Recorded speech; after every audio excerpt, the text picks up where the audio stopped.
Breaking news आहे नाज़िन अवां सां शेयर करे रहिया आहियूं। नामियारो लोक फनकार रोशन जलाल हैदराबाद जे अस्पताल में लाडाणो करे वियो आहे। रोशन जलाल खे हिकु हफ़्तो अॻु तबियत ख़राब हुजण सबबि सिविल अस्पताल में दाख़िल कयो वियो हो। रोशन जलाल जस्कम अॻवान दीदार शाम जो वालिद हो। रोशन जलाल जो मड़ कोटली जी खुदा जी बस्ती में आंदो वियो। हर अख आली हुई, जॾहिं त सकाफ़त खाते पारां रोशन जलाल जे इलाज लाइ 1.5 लख रुपयनि जो चेक भी जारी कयो वियो हो। वरी वज़ीर सैयद मुराद अली शाह पारां लोक फनकार रोशन जलाल जे लाॾाणे ते ॾुख जो इज़हार कयो आहे।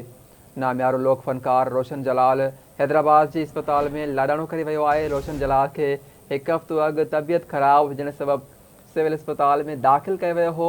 रोशन जलाल जस्कम अॻवान दीदार शाम जो वालिद हो। रोशन जलाल जो मड़ कोटली जी खुदा जी बस्ती में आंदो हो, जॾहिं त हर अख आली आहे।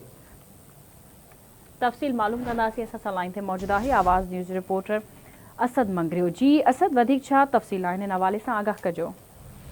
जी बिल्कुल, तव्हांखे ॿुधाइणो आहे सिंध जो नाले वारो फनकार लोक फनकार फ़कीर रोशन जलाल लाॾाणो करे वियो आहे। कोटड़ी में रहंदड़ फ़कीर रोशन जलाल विच अरसो बीमार हुयो। कुछ ॾींहं खां हैदराबाद सिविल अस्पताल में दाख़िल हुयो।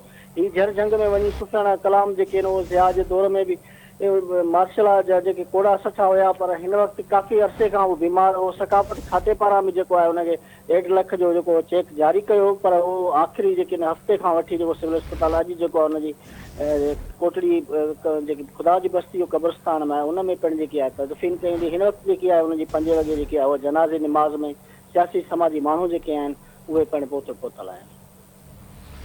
वॾी महिरबानी अपडेट करण लाइ।